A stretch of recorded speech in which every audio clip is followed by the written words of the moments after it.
इधर देखो बेटा, आज जो हम यूनिट पढ़ने जा रहे हैं वो है आपकी इकाई 8 पाठ 8 अध्याय 8। इस अध्याय 8 में पाठ का नाम है कार्बनिक रसायन, कुछ आधारभूत सिद्धांत एवं तकनीकें।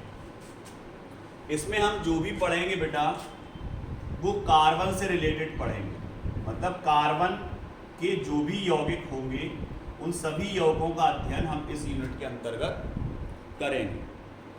अब सबसे पहले बात आती है कार्बन की। तो कार्बन के बारे में आपको 4 चीजें पता होना चाहिए। कार्बन का संकेत या प्रतीक क्या होता है? C, उसका परमाणु क्रमांक होता है 6, उसकी संयोजकता होती है 4 और उसका परमाणु भार होता है 12। ये 4 चीजें सबसे पहले आपको पता होना चाहिए। अब बात अगर ये हम संयोजकता की करें कि उसकी संयोजकता 4 है, मतलब आप कह सकते हो कि वो 4 सहसंयोजक बंध बनाता है। कितने? 4 सहसंयोजक बंध बनाता है। सहसंयोजक बंध को हमेशा हम ठोस रेखा से दर्शाते हैं, ठोस रेखा से। तो अगर हम बात करें कार्बन 4 बंध बना रहा, चारों सहसंयोजक बना रहा, ठोस रेखा से इसको दर्शा रहे, तो हमें ये भी पता होना चाहिए कि कार्बन वो चारों बंध किस किस प्रकार से बना सकता है। तो कार्बन की अगर हम बात करें तो कार्बन चारों एकल बंध बना सकता है, मतलब इसको बोलते हैं सिंगल बॉन्ड, एकल बंध। 1 द्वि और 2 सिंगल मतलब एकल, 2 एकल 1 द्वि या दोनों द्वि या 1 त्रि और 1 एकल, मतलब चारों सिंगल बॉन्ड बना सकता है, या 1 डबल 2 सिंगल या दोनों तरफ डबल, या 1 ट्रिपल और 1 सिंगल। आ गया समझ में? मतलब चारों एकल बंध बना सकता है, या 1 द्विबंध और 2 एकल, या दोनों द्वि, या एक तरफ त्रि और एक तरफ सिंगल। इस तरह से कार्बन अपने 4 बंध पूरे करता है, दूसरे कार्बन से जुड़े या दूसरे तत्व से जुड़े किसी। अब बात करते हैं अगर कार्बन चारों इस प्रकार के बंध बना रहा तो इस प्रकार के यौगिकों को हम संतृप्त यौगिक कहते हैं। क्या कहते हैं? संतृप्त यौगिक। और अगर डबल बना रहा इस तरह के, तो इस तरह के यौगिकों को हम बेटा असंतृप्त यौगिक कहते हैं। क्या कहते हैं? असंतृप्त यौगिक। लेकिन अगर यहाँ पर कार्बन जुड़ा है, ध्यान रखना बेटा, यहाँ कार्बन जुड़ा है तो फिर ये भी असंतृप्त यौगिक में आ जाएगा। ऊपर कार्बन जुड़ा होना चाहिए, आ गया समझ में? तो ये भी असंतृप्त यौगिक कहलाएगा। क्लियर? तो संतृप्त यौगिक और असंतृप्त यौगिक हमें समझ में अच्छे से आ गए। ठीक है, अब हम बात करते हैं सबसे पहले कार्बन के कुछ कंपाउंडों की। जैसे सबसे पहले आपको क्या पता होना चाहिए? तो सबसे पहले हमें ये पता होना चाहिए सर कि असंतृप्त यौगिक कौन कौन से होते हैं और संतृप्त यौगिक कौन कौन से होते हैं। तो संतृप्त यौगिक की अगर हम बात करें तो संतृप्त यौगिक में आता है आपका एल्कीन, ये संतृप्त यौगिक है।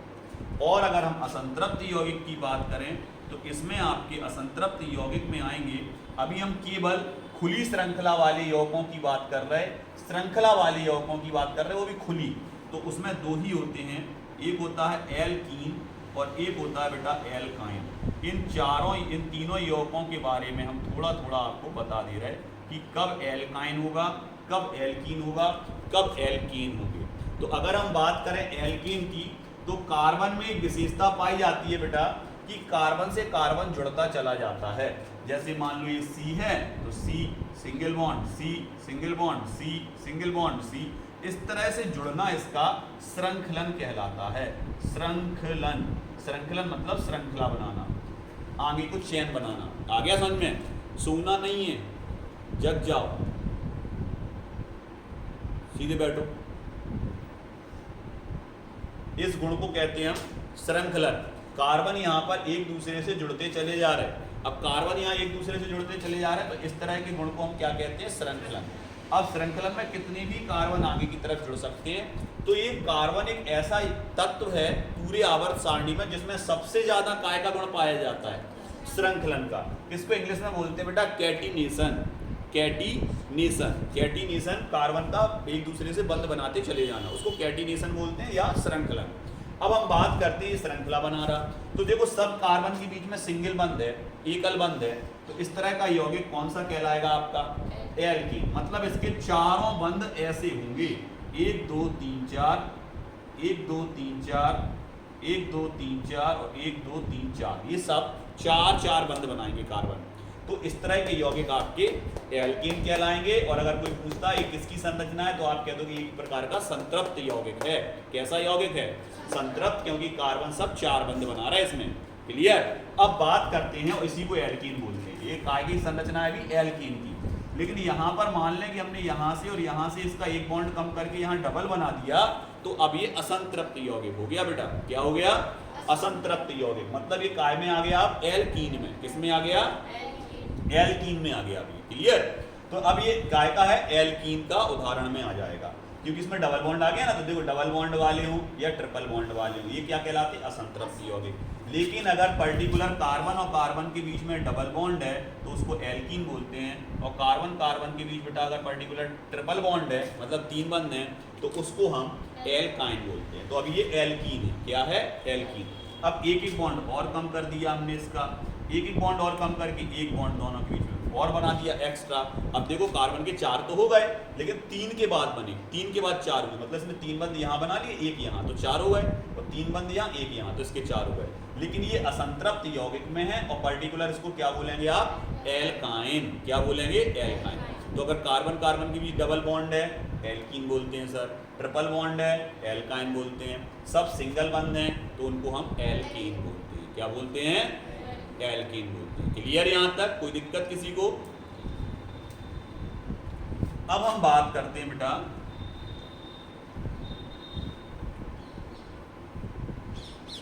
इनके सूत्र की। इसके सर सबसे पहले अगर हम बात करें बेटा एल्कीन, सबसे पहले हम बात कर रहे हैं एल्कीन। तो एल्कीन के लिए आपको सबसे पहले कार्बन की श्रृंखला, कार्बन की नंबर, अंकन बोलते हैं जिसको, अंकन याद रखना है।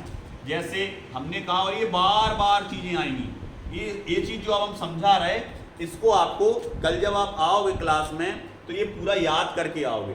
एक से लेके हम ज्यादा तो नहीं लिख रहे, वैसे तो 10 के बाद भी और होते हैं, लेकिन हम यहाँ आपको 8 तक लिख रहे हैं केवल simply. C1, C2, C3, C4, C5, C6, C7, C8, यहाँ तक कम से कम आपको याद अभी रखना है। ठीक है? तो यहाँ पर अगर हम बात करें बेटा, क्योंकि हम आपको बहुत धीरे धीरे आगे बढ़ेंगे, क्लियर, जिससे आपका पहले क्लियर होता जाए फिर। तो यहाँ पर अगर अपन C1 की बात करें तो C1 को अगर एक कार्बन है तो उसका नाम होता है पर्टिकुलर मैथ। दो कार्बन है तो उसको बोलते हैं बेटा एथ। तीन कार्बन को बोलते हैं बेटा प्रॉप। चार कार्बन को बोलते हैं बेटा ब्यूट। पांच कार्बन को बोलते हैं पेंट। छह कार्बन को बोलते हैं हेक्स। और सात कार्बन को बोलते हैं हैप। और आठ कार्बन को बोलते हैं ऑक। इसके बाद नॉन होता है, डेक होता है, अनडेक होता है, डोडेक होता है, उसको मतलब नहीं है, मैं हमें ऑक्ट तक याद रखना है अभी। क्लियर? ये आपको कल हमने जैसे पूछा एकदम से पेंट, तो तुम्हें तुरंत समझ में आ जाना चाहिए C5। अगर हमने कहा हेक्स, तुम्हें तुरंत समझ में आ जाना चाहिए C6 की बात कर रहे हैं। मैथ एक कार्बन, एथ दो कार्बन, प्रॉप तीन कार्बन, ब्यूट चार कार्बन। आ गया समझ में? तो ये आपके ये नंबरिंग आपको आना चाहिए। अब क्या सर ये एल्कीन है? नो, ये एल्कीन नहीं है, ये तो नंबर ऑफ कार्बन है। आ गया? अंकन है कार्बन का। एल्कीन जो हम पढ़ने जा रहे हैं अब, तो एल्कीन का जो सूत्र होता है बेटा, एल्कीन का पर्टिकुलर सूत्र होता है आपका, जैसे हमने लिखा एल्कीन, तो आपने कहा इसका सूत्र होगा CnH2n+2। इससे अपन कोई भी एल्कीन का सूत्र बना सकते हैं। मतलब ये क्या है, इसका कॉमन फॉर्मूला है। इस फॉर्मूले में n का मान रखो और इनमें से कोई भी एल्कीन आप बना सकते हो। क्लियर? तो n का मान क्या होता है सर? n का मान ये होता है जो इसके नीचे लिखा है, ये वाला, ये है n का मान।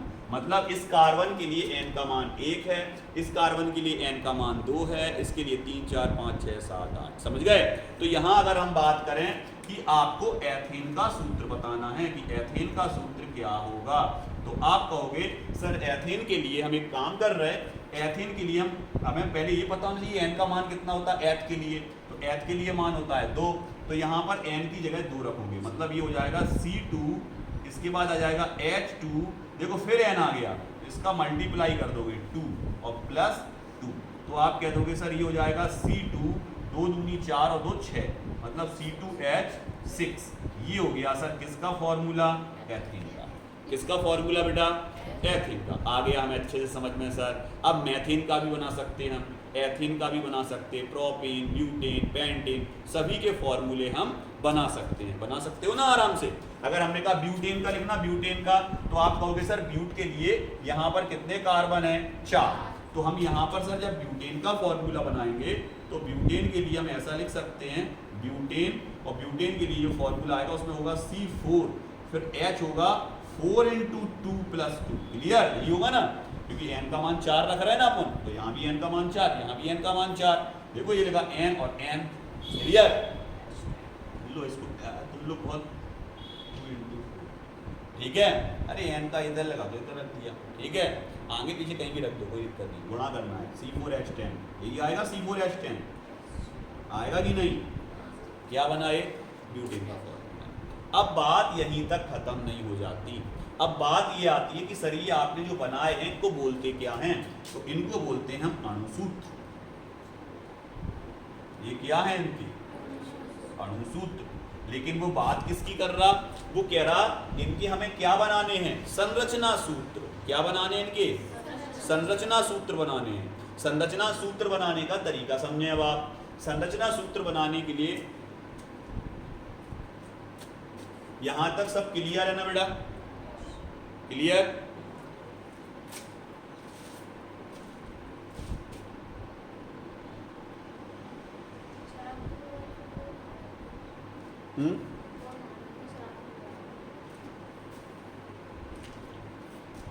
क्लियर बेटा?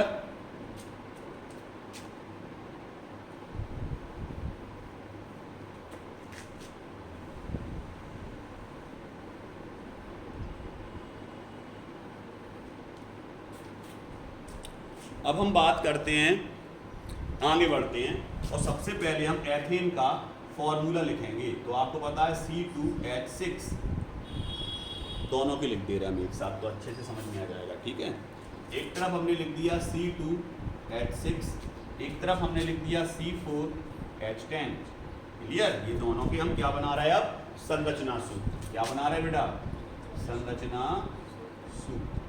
संरचना सूत्र बना रहे हैं कि किस तरह से ये जुड़े हैं।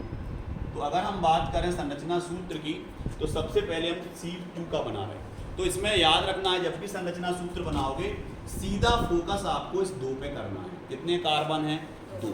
तो सबसे पहले आपको जब भी सूत्र बनाओगे 2 कार्बन लिख लेने हैं, C और C। सबसे पहले संरचना सूत्र बनाने का बिल्कुल सिंपल तरीका बता रहे हैं, बिल्कुल साधारण तरीके से आप इसको बना सकते हो। 2 बार C लिखोगे सबसे पहले। अब इस C को सबसे पहले आप एकल बंध से जोड़ के रखोगे। एकल बंध मतलब एक सिंगल बॉन्ड से इनको जोड़ दिया आपस में। इतना तो आपको करना ही पड़ेगा शुरुआत में। C2 लिखे और सिंगल बॉन्ड से जोड़ दिया। अब H कितना बंध बनाता है तो हम बाद में आपको अगले वीडियो में लिखवा देंगे कि कौन कितने बंध बनाता है। अभी याद रखें H हमेशा एक बॉन्ड बनाता है। कितना बॉन्ड बनाता है? एक सहसंयोजक बंध बना सकता है केवल कौन? H। फिर हम बता देंगे सल्फर कैसे बनाता है, नाइट्रोजन कैसे, ऑक्सीजन। तो इसके लिए शायद वीडियो भी डाला होगा ये बात, ठीक है? उसमें बताया हमने। तो यहाँ पर H एक बंध बनाता है, सिंगल बंध बनाता है। तो यहाँ कितने H हैं? सर टोटल अपने पास 6H हैं।